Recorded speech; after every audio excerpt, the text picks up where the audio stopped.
Hello, this is Darren with Shonnard's Nursery. I wanted to talk with you today a little bit about pruning Japanese maples.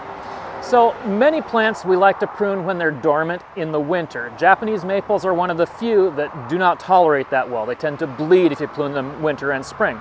So we prefer to prune them summer through fall. We'll start pruning sometime in July, and maybe the end of the season would be maybe early October, and that's kind of our window for pruning Japanese maples. Japanese maples don't always need frequent pruning. You may need to prune a Japanese maple to control its expanse laterally, especially if branches are getting in the way of other plants or draping onto the ground.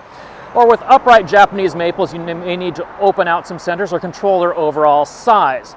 But this is not something you necessarily need to be doing every year. So we're going to look at a couple of pruning cuts here and how to select and prune individual branches on a Japanese maple to not destroy the form by just shearing them. This is a common situation with a spreading Japanese maple where the expanse of the maple is running into other desirable plants. It's actually harder to prune the conifers sometimes than it is the Japanese maple, so we're going to limit the branch expanse of this Japanese maple so it doesn't get in the way of our cedar here. So what we don't want to do is just chop this branch to the desired size, because that will create a stemmy, very irregularly shaped plant. What we want to do is be able to thin out branches that are too long back far enough that we don't see the pruning cut and where other branches can slowly fill over.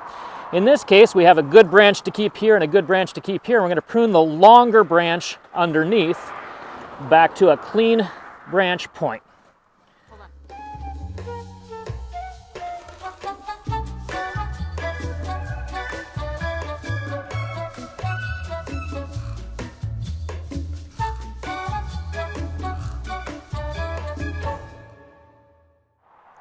So other times you might want to improve the overall appearance of your Japanese maple by opening it out a little bit. When you have too many branches layering over each other, the underneath branches aren't presenting well and they can actually affect the presentation of the branches above them. So this requires a little more thinning out of branches to open out the canopy a little bit. Usually easiest to remove some of the lowest stuff. This particular branch here tucks clear back under and is really not contributing anything. So we're going to take it back to a smaller fork and let it regrow out.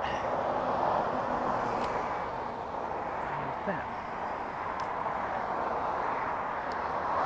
Sometimes Japanese maples will have tip dieback either from wind damage or other factors, and those dead little branches should definitely be removed with as clean a cut to the joint as possible without damaging the small branches adjacent to them.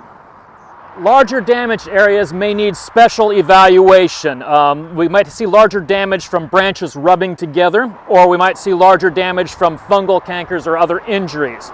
This is a case where we're going to wait and evaluate because this is a substantial portion of this side of the tree, and we still have viable tissues on past the injury point. And we're going to see how it handles. Long term, we will likely need to remove this branch, and we will be cutting way back into the interior to do so if that becomes necessary.